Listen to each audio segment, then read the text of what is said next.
तो hello everyone, welcome back to the channel web for click. और आज का हमारा टॉपिक है होल्ड एन ऑब्जेक्ट। सबसे पहले मैं आपको बता दूं कि जब भी हम कोई एनिमेशन करते हैं तो उसमें जो सबसे ज्यादा हमें जरूरत पड़ती है वो होती है किसी भी चीज को पकड़ना और छोड़ना। और इस प्रक्रिया को हम दो कैटेगरी में डिवाइड कर सकते हैं। सबसे पहला आता है हमारा होल्डिंग विद कैरेक्टर्स और दूसरा आता है होल्डिंग विद ऑब्जेक्ट्स। एनिमेशन के अंदर हमारा जो कैरेक्टर है वो किसी भी चीज का इस्तेमाल कर सकता है, जैसे कि तलवार का चलाना, बंदूक का चलाना, या कोई भी चीज एक जगह से लेके दूसरी जगह पे ले जाके रख देना। इसी तरीके से हमारी दूसरी कैटेगरी आती है होल्डिंग विद ऑब्जेक्ट्स। इस प्रोसेस के अंदर हमारा एक ऑब्जेक्ट दूसरे ऑब्जेक्ट को पकड़ता है और उसके साथ एनिमेट करता है। एग्जाम्पल के लिए आपको मैं बता दूं, अगर हम किसी भी ट्रक के अंदर पत्थर को डाल के ले जा रहे हैं तो उसमें जो हमारा ट्रक है वो एक ऑब्जेक्ट है और पत्थर हमारा दूसरा ऑब्जेक्ट है, जिसमें हमारे ट्रक ने पत्थर को पकड़ा हुआ है। तो इसी तरीके से जब हम किसी एक ऑब्जेक्ट के ऊपर कोई दूसरा ऑब्जेक्ट रख के ले जाते हैं और उसको एनिमेट करते हैं तो हम इसको बोल सकते हैं होल्डिंग विद ऑब्जेक्ट। तो आज की इस वीडियो में हम इसी कॉन्सेप्ट के ऊपर बात करेंगे। सबसे पहले हम दूसरी कैटेगरी को लेते हैं होल्डिंग विद ऑब्जेक्ट्स। इसको डिटेल में समझने के लिए चलिए चलते हैं अपने ब्लेंडर की स्क्रीन पे।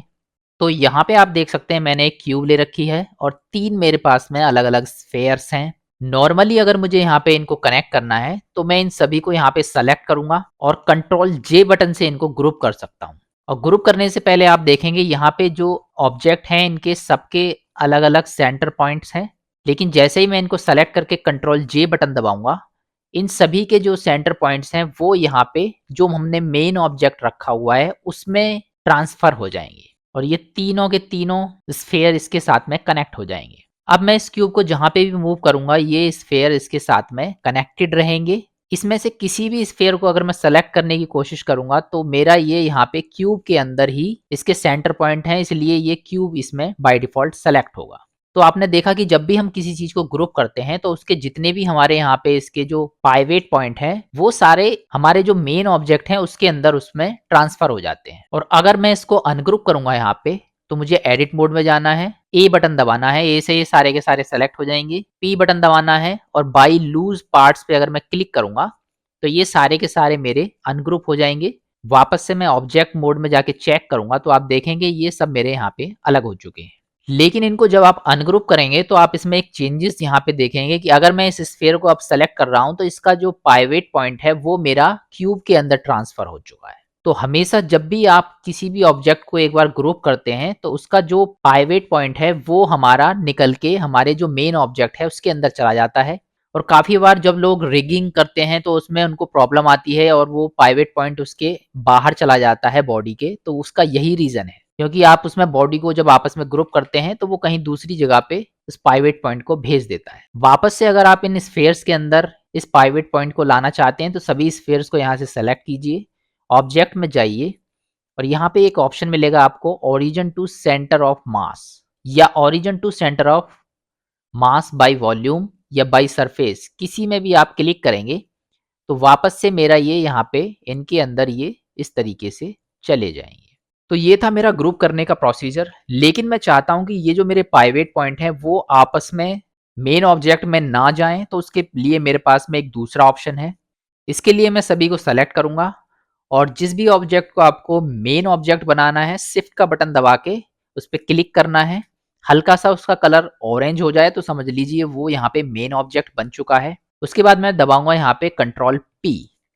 कंट्रोल पी बटन दबाऊंगा तो यहाँ मेरे पास एक ऑप्शन आएगा ऑब्जेक्ट कीप ट्रांसफॉर्म। इस पे मैं जैसे क्लिक करूंगा तो ये मेरे आपस में कनेक्ट हो जाएंगे और यहाँ पे आप देखेंगे कि इंडिविजुअली सभी के जो पाइवेट पॉइंट हैं वो अपने अपने अंदर हैं, वो इस बार यहाँ पे चेंज नहीं हुए हैं। और इसका जो फायदा है इसमें मैं आपको दिखा देता हूँ। इसमें अगर मैं क्यूब को मूव करूंगा तो मेरे सारे के सारे यहाँ पे ऑब्जेक्ट इसके साथ मूव करेंगे और मेरे पास में आज़ादी है कि अगर मैं इनको इंडिविजुअली मूव करना चाहता हूं तो इंडिविजुअली मैं यहाँ पे इनको मूव कर सकता हूं। मेरे क्यूब पे इस पे कोई भी असर नहीं पड़ेगा। और यहाँ पे आप देख सकते हैं रिलेशनशिप लाइन आपको दिखाई दे रही हैं, ये आपको बता देंगी कि ये इसके साथ कनेक्टेड है। फिलहाल मैं इनको यहाँ से सेलेक्ट करूंगा और मुझे ये अनग्रुप करना है तो ऑल्ट पी का बटन दबाऊंगा और क्लियर एंड कीप ट्रांसफॉर्म पे क्लिक करूंगा तो ये मेरे यहाँ पे अलग हो जाएंगे। जब हमारी एनिमेशन की बात आती है तो ये दोनों के दोनों मेथड फेल हो जाते हैं क्योंकि हमारे पास कोई भी ऐसा ऑप्शन मौजूद नहीं है जिससे हम ग्रुप करने का या ऑब्जेक्ट को आपस में कनेक्ट करने का की फ्रेम यहाँ पे सेव कर सकें। जैसे ही आप ऑब्जेक्ट कंस्ट्रेंट प्रॉपर्टी पे क्लिक करेंगे, यहाँ पे आपको एक कंस्ट्रेंट मिलेगा चाइल्ड ऑफ।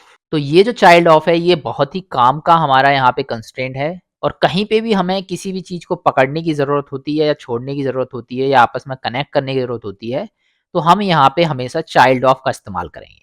तो चलिए बेसिक लेवल पे इसको समझ लेते हैं और एक छोटी सी एनिमेशन करके देखेंगे इसमें। तो मैं चाहता हूँ कि मेरा जो क्यूब है वो यहाँ से चलना स्टार्ट करे और यहाँ पे आए। उसके बाद में इन तीनों बॉलों को आपने खुद से कनेक्ट कर ले और उसके बाद में ये आगे की तरफ बढ़ जाए। तो चलिए इसको करके देखते हैं। सबसे पहले मैं इस क्यूब को वाई डायरेक्शन पे इधर की साइड में कर देता हूँ, जहां से मेरा जो क्यूब है वो चलना स्टार्ट करेगा। करंट जो मेरी लोकेशन है, यहाँ पे मैं आई बटन दबाऊंगा और लोकेशन पे क्लिक करूंगा तो करंट लोकेशन मेरी यहाँ पे की फ्रेम में सेव हो जाएगी। इसके बाद में मुझे थोड़ा सा आगे की तरफ चलना है और 30 पे आके मैं यहाँ पे इसको मूव करूंगा अपना इस जगह पे, और आई बटन दबाऊंगा और यहाँ पे मैं दूसरी लोकेशन मैंने यहाँ पे इसकी सेव कर दी। शिफ्ट के साथ में लेफ्ट एरो से हम अपने टाइमलाइन को मूव कर सकते हैं लेफ्ट तरफ। अब मैं यहाँ पे स्पेस का बटन दबाऊंगा तो आप देखेंगे मेरा क्यूब यहाँ पे इसने इस तरीके से एनिमेट किया। अब मैं चाहता हूँ कि मेरी जो बॉल है वो इस क्यूब के साथ में कनेक्ट हो जाए। तो वो कैसे कनेक्ट होंगी आइए देख लेते हैं। सबसे पहले मैं एक बॉल को यहाँ पे कनेक्ट करके दिखाऊंगा आपको। तो मैं यहाँ पे ये जो रेड बॉल है इसको यहाँ पे कनेक्ट कर लेता हूँ। इसके लिए मैं इस्तेमाल करूंगा अपना चाइल्ड ऑफ। कनेक्ट करना बहुत ही आसान है। जैसे ही आप चाइल्ड ऑफ यहाँ पे क्लिक करेंगे, यहाँ पे आपके सामने एक विंडो ओपन हो जाएगी। और सबसे पहले आइए इसके कंस्ट्रेंट के पूरे ऑप्शंस को समझ लेते हैं। सबसे पहला ऑप्शन हमारा आता है टारगेट। तो टारगेट में हमें बताना है कि आप जिस ऑब्जेक्ट के लिए यहाँ पे इस्तेमाल कर रहे हैं उसको किससे कनेक्ट करना चाहते हैं। तो अगर मैंने यहाँ पे क्यूब को सेलेक्ट किया तो मेरा ये क्यूब को पकड़ लेगा, और अगर मैं अब इसको मूव करूंगा यहाँ पे क्यूब को सेलेक्ट करके, तो आप देखेंगे किस तरीके से मेरा जो स्फेयर है रेड वाला वो इसके साथ में मूव कर रहा है। एक चीज का आपको ध्यान में रखना है कि आप जब उस ऑब्जेक्ट को सेलेक्ट करेंगे तभी वो कंस्ट्रेंट यहाँ पे दिखाई देगा।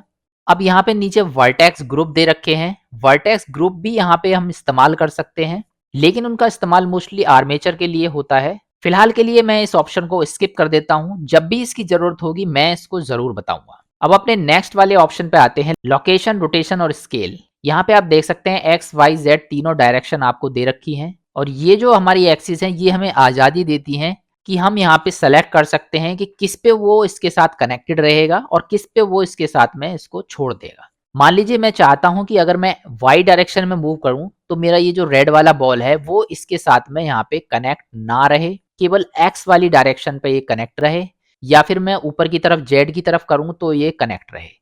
तो उसके लिए मुझे क्या करना है, सिर्फ यहाँ पे जो मेरा लोकेशन है वाई वाला इसको मैं यहाँ पे डीसेलेक्ट कर दूंगा, और अब मैं यहाँ पे अपने क्यूब को अगर वाई पे मूव करूंगा तो आप देखेंगे किस तरीके से अगर ये वाई पे मूव करता है तो बॉल इसके साथ में मूव नहीं करेगी। लेकिन अगर मैं इसको एक्स पे मूव करूंगा तो मेरी बॉल इसके साथ में मूव करेगी एक्स पे, और अगर मैं इसको जेड पे मूव करूंगा तो ये जेड पे भी इसके साथ में मूव करेगी।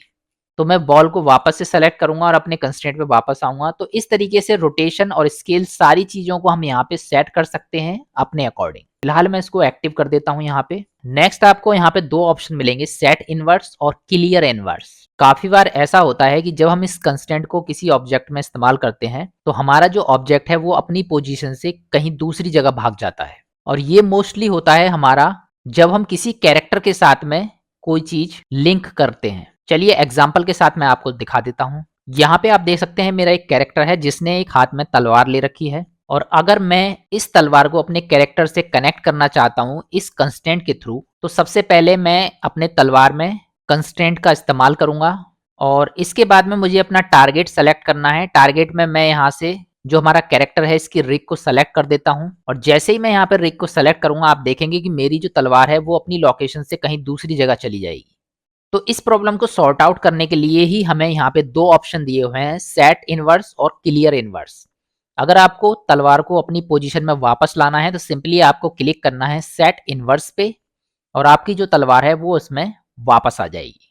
तो इस तरीके से हमारा ऑब्जेक्ट कभी भी अपनी लोकेशन से गड़बड़ हो जाता है तो आपको हमेशा सेट इनवर्स पे क्लिक करना है। सेट इनवर्स और क्लियर इनवर्स को हम डिटेल में जानेंगे नेक्स्ट वीडियो में। सबसे पहले हमारे लास्ट ऑप्शन पे आ जाते हैं, इन्फ्लुएंस। इन्फ्लुएंस का मतलब होता है जो कनेक्शन है उसको हम कितना वीक करना चाहते हैं। यहाँ पे अगर मैं क्यूब को मूव करूंगा तो स्ट्रांगली ये इसके साथ कनेक्टेड रहेगा और जिस हिसाब से हमारा क्यूब मूव कर रहा है उसी हिसाब से ये मूव करेगा। लेकिन अगर मैं इसका इन्फ्लुएंस यहाँ पे आधा कर दूंगा तो आप देखेंगे कि ये मेरे क्यूब के साथ मूव तो करेगा लेकिन आधे लेवल पे इसके साथ मूव करेगा, यानी कि जो पहले स्ट्रांगली कनेक्टेड था उस तरीके से ये कनेक्टेड नहीं रहेगा। यानी हमारा जब क्यूब दुगना आगे बढ़ेगा तब ये मेरा थोड़ा सा आधा इसका आगे बढ़ेगा। इसी तरीके से अगर मैं ये इन्फ्लुएंस बिल्कुल खत्म कर दूंगा तो आप देखेंगे कि अब मेरा जो क्यूब है वो ही आगे बढ़ेगा और ये जो इससे कनेक्शन है ये इसके कनेक्शन को खत्म कर देगा। तो जहां पे भी आपको इससे कनेक्शन को वीक करना है या स्ट्रॉन्ग करना है, आप यहाँ पे इसको एनिमेट करके इसे इस्तेमाल कर सकते हैं।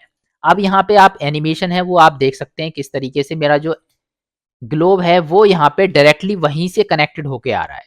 तो जब भी हम इस कंस्ट्रेंट को इसमें अप्लाई करते हैं ये इसकी एनिमेशन को 0 टाइमलाइन से स्टार्ट कर देता है। लेकिन मैं चाहता हूं कि 40 पे इसको यहाँ पे एक्टिवेट करूं, तो सबसे पहले मुझे यहाँ पे इसको डीएक्टिवेट करना पड़ेगा और यहाँ पे आई का बटन आप देख सकते हैं। इस आई के बटन को अगर मैं यहाँ पे टिक करूंगा तो ये मेरा यहाँ पे डीएक्टिवेट हो जाएगा और इसका मैं एक की फ्रेम बनाऊंगा। आई बटन यहाँ पे प्रेस करूंगा तो आप देखेंगे हल्का सा ये इसने कलर चेंज कर दिया। इसका मतलब मेरा एक की फ्रेम यहाँ पे बन चुका है। इस की फ्रेम के अकॉर्डिंग मेरा ये यहाँ पे डीएक्टिवेट हो चुका है। अब यहां से लेके यहां तक मेरा केवल इंडिविजुअली जो मेरा क्यूब है वो ही यहाँ पे मूव करेगा, स्फेयर मूव नहीं करेगा। अप एंड डाउन एरो से हम यहाँ पे अपने टाइमलाइन को इन की फ्रेम पे मूव करा सकते हैं। अब इसको एक की फ्रेम आगे बढ़ूंगा और यहाँ पे इसको इनेबल कर दूंगा। तो उसके लिए मैं यहाँ पे सिंपली क्लिक करूंगा और आपने देखा ये जो आंख है ये दोबारा से इसमें बन चुकी है, यानी ये एक्टिवेट हो चुका है, इससे कनेक्ट हो चुका है। और दोबारा से मैं आई का बटन दबाऊंगा तो ये मेरा की फ्रेम यहाँ पे सेव कर देगा। तो आपने देखा मेरा जो की फ्रेम है वो यहाँ पे सेव हो चुका है। अब 0 से लेके 40 तक जो है मेरा ये डिसकनेक्टेड था और उसके बाद में नेक्स्ट फ्रेम पे ये इससे कनेक्टेड हो चुका है। अब मैं इसको यहाँ पे अगर प्ले करके आपको दिखाऊंगा तो इस तरीके से ये मेरा यहाँ पे काम करेगा। इस की फ्रेम के बाद अगर मैं इसको यहाँ पे पकड़ के खींचूंगा तो आप देखेंगे मेरा जो स्फेयर है इससे ये कनेक्ट हो चुका है। अब मान लीजिए मैं यहाँ पे अपना जो क्यूब है उसको यहाँ पे मूव करूंगा इस जगह पे और यहाँ पे अपना दूसरा स्फेयर इसके साथ कनेक्ट करूंगा। तो जिसको हम कनेक्ट करने वाले हैं उसके अंदर इसका कंस्ट्रेंट का इस्तेमाल करेंगे। तो मैं यहाँ पे एक कंस्ट्रेंट ले लेता हूँ सबसे पहले और क्यूब की जो लोकेशन है वो यहाँ पे मैं इस जगह पे देख लेता हूँ। ये जो मेरा की फ्रेम है इसको मैं शिफ्ट डी बटन दबाऊंगा और इसी पोजीशन में अपना जो माउस है इसको मैं आगे की तरफ लाके क्लिक करूंगा यहाँ पे। तो आप देखेंगे यहाँ से लेके यहाँ तक मेरा क्यूब यहाँ पे रुका रहेगा और इससे थोड़ा सा आगे लाके मैं अपने क्यूब को यहाँ पे मूव कर देता हूँ इस तरीके से और आई बटन दबाऊंगा यहाँ पे और लोकेशन को इस तरीके से सेव कर दूंगा। अब शिफ्ट के साथ में मैं यहाँ पे अगर इसको प्ले करके दिखाऊंगा आपको तो आपने देखा किस तरीके से मेरा क्यूब यहाँ पे रुका। इसने पहली बॉल को इस तरीके से सेलेक्ट कर लिया और इसमें अगर आपको जरूरत पड़ती है तो आप मार्कर का इस्तेमाल कर सकते हैं। एम बटन का डायरेक्टली यहाँ पे मार्कर यूज कर सकते हैं या फिर ऐड मार्कर से यहाँ पे इस तरीके से मार्कर लगा सकते हैं।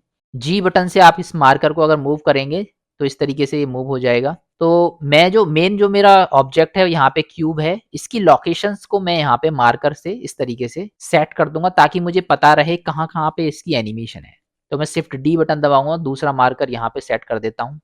इतने बीच में मेरा जो क्यूब है वो यहाँ पे रुका रहा। तो जितनी देर में मेरा जो क्यूब है वो यहाँ पे आइडल रहा उसके बीच में मैंने यहाँ रेड वाले को यहाँ से कनेक्ट किया है। अब चलिए आगे बढ़ते हैं। अब मैं क्यूब को सेलेक्ट करूंगा तो मेरा जो की फ्रेम है वो यहाँ पे दूसरा इस तरीके से बना। दोबारा से मैं अपने क्यूब को थोड़ी देर के लिए यहाँ पे रोकना चाहता हूँ तो ये जो मेरा की फ्रेम है इसको मैं शिफ्ट डी बटन दबाऊंगा और जितनी देर इसको रोकना चाहता हूँ वहां पे इसको क्लिक कर दूंगा। इतने बीच में मेरा जो क्यूब है यहाँ पे रुका रहेगा और इसी के बीच में मुझे ये ग्रीन वाला यहाँ पे सेलेक्ट करना है। तो इसके लिए मैं मार्कर का इस्तेमाल कर लूंगा। पहले तो पहला मार्कर यहाँ पे लगाऊंगा और दूसरा मार्कर मैं यहाँ पे लगा दूंगा ताकि मुझे पता रहे कि इसके बीच में मुझे की फ्रेम इस्तेमाल करने हैं। क्योंकि मैं जैसे ही ग्रीन वाले पे सेलेक्ट करूंगा आपने देखा क्यूब के जो हमारे की फ्रेम थे वो गायब हो चुके हैं, लेकिन मार्कर से मुझे पता लग रहा है कि इसके जो की फ्रेम है वो कहाँ पे है। तो चलिए इस बार ग्रीन वाले को इससे कनेक्ट कर देते हैं। ग्रीन वाले में मुझे सिंपली जाना है, कंस्ट्रेंट का इस्तेमाल करना है, टारगेट बटन दबाना है और क्यूब में मैं जैसे ही क्लिक करूंगा मेरे क्यूब से ये कनेक्ट हो जाएगा। लेकिन ये जो कनेक्ट होगा ये बिल्कुल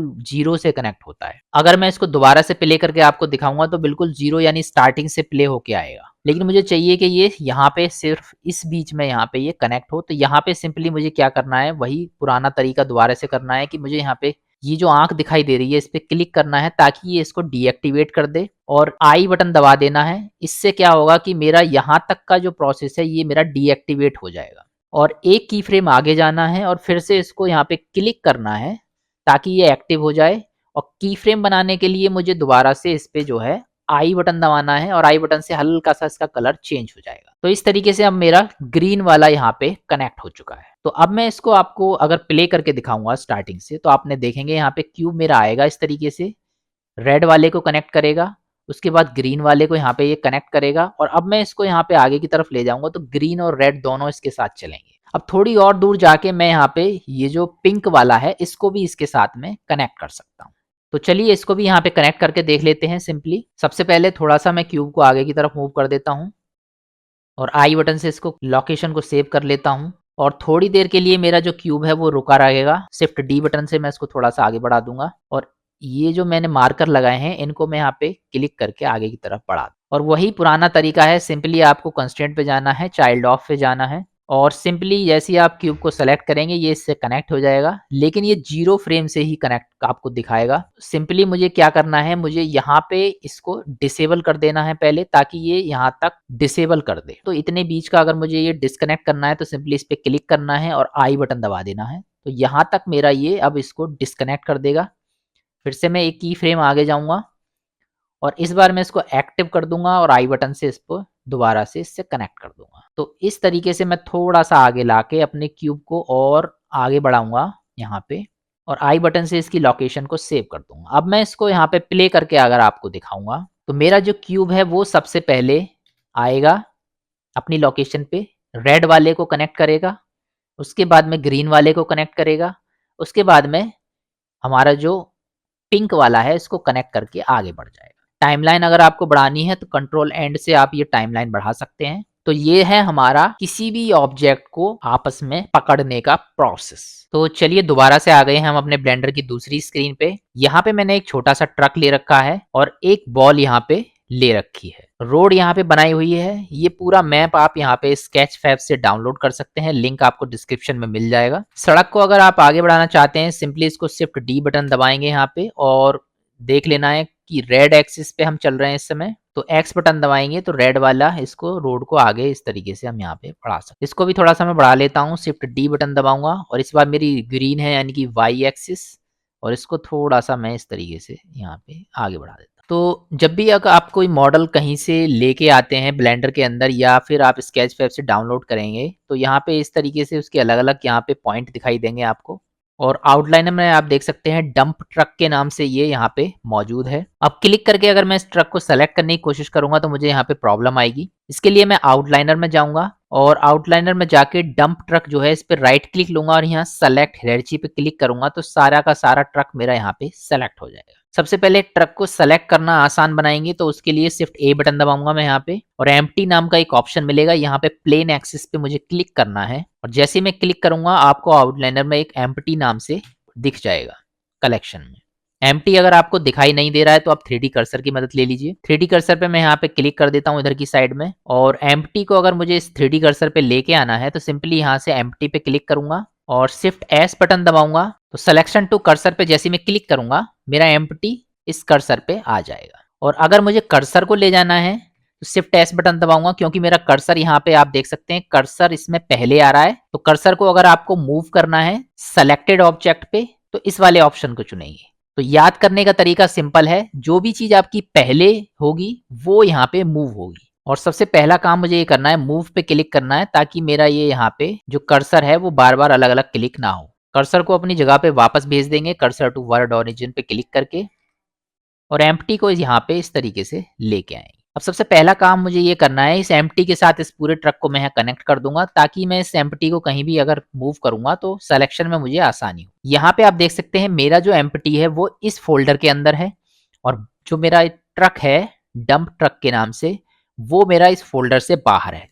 तो हमेशा ये दोनों चीजें अगर ये अलग अलग जगह पे होंगी तो ये आपको प्रॉब्लम क्रिएट कर सकती हैं। तो या तो आप इसमें एम्प्टी को बाहर लेके आइए या फिर इस डंप ट्रक को भी सीन कलेक्शन के अंदर लेके जाइए। तो मैं इस डंप ट्रक को यहाँ से सेलेक्ट कर लेता हूँ, राइट क्लिक लेके सेलेक्ट हायरार्की, और इसको मूव कर दूंगा अपना यहाँ पे इस वाले फोल्डर में। अब ये दोनों यहाँ पे आ चुके हैं। अब यहाँ से मैं राइट क्लिक लूंगा और सेलेक्ट हायरार्की पे क्लिक करके डंप ट्रक को सेलेक्ट करूंगा। उसके बाद में मैं यहाँ पे अपना जो एम्प्टी ऑब्जेक्ट है इस पे क्लिक करूंगा और इसको मेन ऑब्जेक्ट बनाऊंगा। हल्का सा ये ऑरेंज हो जाएगा मेन ऑब्जेक्ट बनने पे, और नहीं है तो शिफ्ट दबा के आप इस पे क्लिक करेंगे तो ये मेरा मेन ऑब्जेक्ट बन जाएगा। इनको आपस में अगर आपको कनेक्ट करना है कंट्रोल पी बटन दबाएंगे और ऑब्जेक्ट की ट्रांसफॉर्म पे जैसे ही आप क्लिक करेंगे मेरा जो एम्प्टी है वो इसके साथ कनेक्ट हो जाएगा। अब मुझे ट्रक को मूव करने में बहुत आसानी होगी। सिंपली मुझे एम्प्टी को सेलेक्ट करना है और इस तरीके से मेरा जो ट्रक है वो यहाँ पे इस तरीके से मूव हो सकता है। तो सबसे पहले मेरा जो ट्रक है वो यहाँ पे रहेगा इस तरीके से, और मूव होके वो मेरा यहाँ पे बॉल के पास जाएगा और बॉल इस ट्रक के अंदर जाएगी और उसके बाद थोड़ी सी आगे जाके ये बॉल को वापस बाहर की तरफ उतार देगा। इस प्रोसेस को कैसे करेंगे आइए देख लेते हैं। अब हमारी बॉल जो है इसके साथ चिपक के जाने वाली है, तो हमेशा जो चीज इसके साथ में जाएगी उसके अंदर हम कंस्ट्रेंट का इस्तेमाल करेंगे। यहाँ पे जाएंगे कंस्ट्रेंट में चाइल्ड ऑफ का इस्तेमाल करेंगे। अब सबसे पहले मैं इस ट्रक को यहाँ पे मूव कर देता हूँ। करंट लोकेशन के लिए मैं यहाँ पे इसकी एम्प्टी को सेलेक्ट करूंगा और आई बटन दबा के मैं इस तरीके से इसको लोकेशन को सेव कर दूंगा। 30 फ्रेम पे मैं इसको आगे लेके आऊंगा और इस तरीके से बॉल के पास मैं यहाँ पे इस तरीके से इसको लेके जाऊंगा और यहाँ पे इसकी आई बटन दबा के दूसरी लोकेशन मैंने यहाँ पे सेव कर दी। तो इस तरीके से मेरा जो ट्रक है वो यहाँ पे मूव करेगा। अब नेक्स्ट स्टेप मेरा ये है कि मेरी जो बॉल है वो इस ट्रक के अंदर यहाँ पे मूव करेगी। अब इस बॉल को अगर मैं इसके अंदर डालना चाहता हूँ तो अगर मैं इसको ड्रैग एंड ड्रॉप करके मूव करूंगा तो आप देखेंगे मुझे काफी परेशानी आएगी। सबसे पहले क्या करना है कि मुझे ये जो ट्रक का इसका जो टैंक है इसका ओरिजिन पॉइंट इसके सेंटर में लेके आना है। तो उसके लिए मैं यहाँ पे क्लिक करूंगा ऑब्जेक्ट पे और यहाँ पे आपको एक ऑप्शन मिलेगा origin to centre of mass यानी वॉल्यूम, यानी जो भी चीज मेरी गहराई वाली होती है जैसे कि गिलास या कोई भी बाल्टी या उसके अंदर जो इसका जो वॉल्यूम होगा वहां पे ये इसके पाइवेट पॉइंट को मूव कर देगा। अब मेरा जो ये पाइवेट पॉइंट है इस बॉल को यहाँ पे हम मूव कर देंगे तो बड़े आसानी से ये इसमें चली जाएगी। मुझे बार बार इसको खींच के इधर से उधर खींचने की जरूरत नहीं पड़ेगी। तो उसके लिए हम 3D कर्सर का इस्तेमाल करेंगे। उसके लिए मैं यहाँ पे टैंक को सेलेक्ट करूंगा और इसके पाइवेट पॉइंट पे अगर मुझे 3D कर्सर को लेके आना है तो सिंपली शिफ्ट एस बटन दबाऊंगा और जैसा कि मैंने आपको बताया जो चीज मूव होने वाली है वो सबसे पहले होगी उस ऑप्शन को मुझे चुनना है, यानी कर्सर टू सेलेक्टेड, यानी कर्सर मेरा इस बार मूव होके आने वाला है मेरे सेलेक्टेड ऑब्जेक्ट। जैसे ही मैं इस पे क्लिक करूंगा आप देखेंगे कि मेरा जो कर्सर है अब इसके पाइवेट पॉइंट पे आ जाएगा। अब सबसे पहले मैं यहाँ जो बॉल है इसकी आई बटन दबा के इसकी लोकेशन को सेव कर देता हूँ और इस बॉल को अब मुझे इस ट्रक में लेके जाना है। तो सबसे पहले मैं टाइमलाइन को यहाँ पे लेके आऊंगा आगे की तरफ और शिफ्ट एस बटन दबाऊंगा। अब क्योंकि बॉल को मैं कर्सर पे ले जा रहा हूँ यानी ये मेरा सिलेक्शन है और ये कर्सर पे मूव हो रहा है तो सिलेक्शन मेरा यहाँ पे आ रहा है सिलेक्शन टू कर्सर। तो इस पे मैं जैसे क्लिक करूंगा मेरी बॉल यहाँ पे आ जाएगी। हल्का सा मैं इसको ऊपर कर देता हूँ यहाँ पे और आई बटन दबा के इसको सेव कर देता हूँ। अब मैं इसको आपको प्ले करके दिखाऊंगा तो कुछ इस तरीके से ये इसमें जा रहा है जो कि बिल्कुल अच्छा नहीं लग रहा है क्योंकि ये इसको काट के जा रहा है। तो मैं यहाँ पे बीच में लेके आऊंगा इस तरीके से और इसको थोड़ा सा ऊपर की साइड में करूंगा यहाँ पे ताकि ये उछल के इस तरीके से आए इसके अंदर। आई बटन दबाऊंगा और लोकेशन पे क्लिक करूंगा तो आप देखेंगे बॉल इस तरीके से मेरी यहाँ आएगी। तो इसको थोड़ा सा आगे की तरफ लेके जाऊंगा मैं इस तरीके से। अप एंड डाउन एरो से आप इसको मूव कर सकते हैं अपने टाइमलाइन को और यहाँ पे इसको थोड़ा सा ऊपर और कर दूंगा मैं इस तरीके से और आई बटन से इसको यहाँ पे लोकेशन को सेव कर दूंगा। अब आप इसमें देखेंगे किस तरीके से मेरी जो बॉल है वो यहाँ पे टैंक के अंदर आ रही है। अब नेक्स्ट मेरा जो इसमें टारगेट है इस ट्रक के साथ इसको कनेक्ट करने का है। अगर मैं ट्रक को आगे बढ़ाऊंगा तो बॉल मेरी वहीं पे रह जाएगी। उसके लिए हम यहाँ पे इस्तेमाल करेंगे चाइल्ड ऑफ का जो मैंने पहले ही इसमें यहाँ पे सेलेक्ट कर चुका हूँ चाइल्ड ऑफ। अब मुझे यहाँ सिर्फ टारगेट सेलेक्ट करना है, इस पे ड्रॉपर पे क्लिक करना है और अपने एम्प्टी पे क्लिक करना है और मेरा जो टारगेट है वो यहाँ पे सेलेक्ट हो जाएगा। लेकिन इसमें सबसे पहले जैसे कि पहले प्रॉब्लम आई थी ये 0 से इसको पकड़ेगा और जैसे ही मैं इसको प्ले करूंगा आप देखेंगे 0 से ही ये इसको लेके आ रहा है। तो सबसे पहला मुझे चेक करना है कि मेरा जो ट्रक है उसका जो की फ्रेम है वो कहाँ पे पूरा हो रहा है। तो जैसे ही मेरा ट्रक यहाँ पे पहुंचता है तो ये ट्रक इस जगह पे यहाँ पे पहुंचता है। उसके बाद मेरी जो बॉल है वो मूव करती है। तो यहाँ पे ट्रक के जो की फ्रेम है वो यहाँ पे लगे हैं लेकिन मैं जैसे ही बॉल पे क्लिक करूंगा ये गायब हो जाएंगे। तो सबसे पहले मैं 2 मार्कर लगा देता हूँ यहाँ पे। जहां भी आपको मार्कर लगाना है आपको सिंपली अपना टाइमलाइन लाना है और एम बटन दबाना है तो मार्कर लग जाएगा। इस तरीके से मैं यहाँ पे लाऊंगा और एम बटन दबा दूंगा तो मेरा दूसरा मार्कर यहाँ पे लग जाएगा। अब सबसे पहले जो इनका कनेक्शन है वो यहाँ तक मुझे एंड करना है तो सिंपली आपको यहाँ पे क्लिक करना है जो आंख है और आई बटन दबाना है तो मेरी यहाँ पे ये एक नया की फ्रेम बन जाएगा। अब इस तरीके से मेरा जो ट्रक है वो यहाँ पे आएगा और बॉल इस तरीके से इसके अंदर चली जाएगी। अब सबसे पहला काम मुझे ये करना है, इसको की फ्रेम को शिफ्ट डी बटन दबाना है और यहाँ तक लेके आना है। इसका रीज़न ये है कि जब मैं बॉल को सेलेक्ट करता हूँ कि मेरे जो बॉल की जो एनिमेशन है वो इतने बीच में यहाँ पे काम कर रही है, और ट्रक को अगर मैं सेलेक्ट करूँगा तो इतने बीच में ये मेरा जो ट्रक है वो यहाँ पे खड़ा रहेगा। और आगे मुझे अगर इसको मूव करना है तो सिंपली पहले की फ्रेम को मूव कर लीजिए, उसके बाद ट्रक को मूव कर लीजिए, कहाँ तक आपको ट्रक को लेके जाना है। आई बटन दबाइए और लोकेशन को आप सेलेक्ट कीजिए। तो इस तरीके से मेरा जो ट्रक है वो यहाँ पे मूव करेगा। अब मेरी जो बॉल है वो आप देख सकते हैं ट्रक के अंदर तो जा रही है, लेकिन ट्रक के साथ नहीं जा रही है। इसका रीज़न ये है, अभी हमने ये डिसेबल कर रखी है, और डिसेबल किस पॉइंट पे की है, वो इस पॉइंट पे की है, यानी फ्रेम नंबर 60 पे डिसेबल की है। तो इसके एक आगे की तरफ हम एक नेक्स्ट फ्रेम करेंगे और यहाँ से इसको इनेबल कर देंगे ताकि ये मेरी ट्रक के साथ में कनेक्ट हो जाए। उसके लिए इस पे सिंपली क्लिक करना है और आई बटन दबा देना है ताकि मेरा की फ्रेम यहाँ पे सेव हो जाए, और इस की फ्रेम के साथ ही मेरा जो ट्रक है अब यहाँ पे इससे कनेक्ट हो गया और इसको लेके अपने साथ चलेगा। जब भी मेरा ट्रक इससे मूव करेगा, अब ट्रक के साथ मेरी बॉल यहाँ पे मूव करेगी। फिर से मैं यहाँ पे ट्रक को सेलेक्ट करूंगा और कितनी देर मुझे ट्रक यहाँ पे खड़ा रखना है, इसके लिए शिफ्ट डी बटन दबाऊंगा और इसको थोड़ा सा आगे लेके आऊंगा। ये जो मेरे मार्कर हैं इनको मैं यहाँ पे मूव कर सकता हूँ ताकि मुझे पता रहे कि मेरे को जो बॉल की एनिमेशन है वो इनके बीच में खत्म करनी है। और सबसे पहले मुझे अगर इस पोजीशन पे लाके बॉल को अपनी जगह पे वापस उतारना है तो सबसे पहले तो मैं आई बटन से इसकी लोकेशन को यहाँ पे सेव कर दूंगा और थोड़ा सा आगे लाऊंगा इसको इस तरीके से, और बॉल को यहाँ पे मूव करके इसको नीचे की तरफ रखूँगा यहाँ पे, और आई बटन से इसकी दूसरी लोकेशन को सेव कर दूँगा। अब ये बॉल मेरी इस तरीके से निकल के आएगी। अगर आपको इसको उछाल के लेके जाना है तो बीच में एक की फ्रेम उछाल का और बना दीजिए, आई बटन दबाइए इस तरीके से, और ये मेरा इस तरीके से नीचे आ जाएगा। इसको हल्का सा हम आगे कर देते हैं ताकि ये इसमें टकराए नहीं। तो ये तो थी हमारी बॉल को उतारने का प्रोसेस। अब इसको डिस्कनेक्ट करना है हमें, तो डिस्कनेक्ट करने के लिए वापस से मैं इस पे क्लिक करूंगा और आप देखेंगे जैसे ही मैं इस पे क्लिक कर रहा हूं अब मेरी जो बॉल है वो अपनी लोकेशन से भाग गई है। इस चीज पे आपको ध्यान देना है। तो जितनी बार भी आप इसको डिस्कनेक्ट करेंगे इस तरह की प्रॉब्लम आपके सामने आएगी। इसको कैसे सॉल्व करना है आइए बता देते हैं। तो इस पे मैं कर्सर लेके आऊंगा, आई बटन दबाऊंगा तो ये मेरा की फ्रेम यहाँ पे जनरेट हो जाएगा। अब इसको डिस्कनेक्ट करना है तो इसके नेक्स्ट की फ्रेम पे जाएंगे और यहाँ पे मैं जैसे टिक करूंगा आप देखेंगे कि मेरी जो बॉल है वो यहाँ से गायब हो चुकी है। सबसे पहले मैं आई बटन दबा के इसकी एनिमेशन को सेव कर देता हूँ यहाँ पे। ये प्रॉब्लम आपको हर जगह आने वाली है, इसको कैसे सॉर्ट आउट करना है आइए देख लेते हैं। अगर मैं इसमें एक की फ्रेम पीछे की तरफ जाऊंगा तो आप देखेंगे यहाँ पे बॉल आ रही है और थोड़ा सा आगे आते ही बॉल गायब हो जाती है। सेट इनवर्स और क्लियर इनवर्स का इस्तेमाल बीच में नहीं करेंगे, केवल स्टार्टिंग में ही होता है और रिगिंग के लिए होता है। बीच में कैसे करना है आइए देख लेते हैं। सिंपली मुझे इसमें कुछ नहीं करना है, सिंपली जो मेरी बॉल है उसकी लोकेशन यहाँ पे सेव कर देनी है। मुझे सबसे पहले इस की फ्रेम पे जाना है पिछले वाले पे, और यहाँ पे जो मेरी लोकेशन है आई बटन से मैं इसकी लोकेशन को यहाँ पे सेव कर दूंगा, और जहाँ पे भी मेरी बॉल ये गई होगी वहां से इसको वापस लाने के लिए अपनी पोजीशन में मैं 3D कर्सर का इस्तेमाल करूंगा। तो इसका जो पाइवेट पॉइंट है यहाँ पे सबसे पहले अपना 3D कर्सर लेके आएंगे, शिफ्ट एस से कर्सर टू सेलेक्टेड। यहाँ पे मेरा ये 3D कर्सर आ चुका है। अब मैं नेक्स्ट फ्रेम पे जाऊंगा और अपनी बॉल को यहाँ से राइट क्लिक लेके सेलेक्ट करूंगा, सेलेक्ट हायरार्की। आप देख सकते हैं टाइमलाइन से मैं इसको यहाँ पे सेलेक्ट कर सकता हूँ इस तरीके से, या जहां पे भी आपके पूरे सीन में बॉल पड़ी होगी वहां पे जाके आप इसको सेलेक्ट कर सकते हैं। अब सिंपली शिफ्ट एस बटन दबाना है, और क्योंकि हम सिलेक्शन वाले चीज को लेके आ रहे हैं तो सिलेक्शन टू कर्सर पे क्लिक करूंगा और मेरी बॉल यहाँ पे आ जाएगी। सिंपली मुझे लोकेशन का एक और की फ्रेम यहाँ पे बना देना है और मेरी जो एनिमेशन है वो यहाँ पे कंप्लीट हो जाएगी। अब ट्रक का जो एनिमेशन है वो यहाँ पे खत्म हो रहा है, तो इसको मैं चाहूँ तो थोड़ा सा पीछे कर सकता हूँ और दोबारा से मैं यहाँ पे ट्रक को मूव कर दूंगा आगे की तरफ तरीके से, और आई बटन से इसकी लोकेशन को सेव कर दूंगा। अब आप इसमें पूरी एनिमेशन को आप इस तरीके से कुछ देखेंगे यहाँ पे। तो इस तरीके से ये मैं व्यू रख लेता हूँ एनिमेशन को दिखाने का।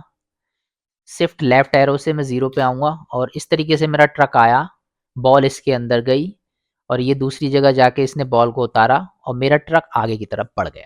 तो इस तरीके से हमारा जो दूसरी कैटेगरी है होल्डिंग विद ऑब्जेक्ट पूरी होती है। यानी जब भी हमारा कोई एक ऑब्जेक्ट दूसरे ऑब्जेक्ट को कहीं पे लेके जाएगा और छोड़ेगा, उसको इस तरीके से हम बड़े सिंपल तरीके से यूज कर सकते हैं। अब हमारी जो पहली कैटेगरी आती है उसके अंदर आता है हमारा होल्डिंग विद कैरेक्टर्स। तो कैरेक्टर किस तरीके से पकड़ता है, कैरेक्टर किस तरीके से छोड़ता है, किस तरीके से हमारा कैरेक्टर बाइक पे बैठता है, किस तरीके से वो कार में बैठता है, इन सभी के बारे में हम डिटेल में नेक्स्ट एपिसोड में जानेंगे। फिलहाल आज की जो वीडियो है वो यहाँ पे खत्म होती है। मिलते हैं नेक्स्ट वीडियो में, तब तक के लिए goodbye. If you like this video, please like, share, and subscribe.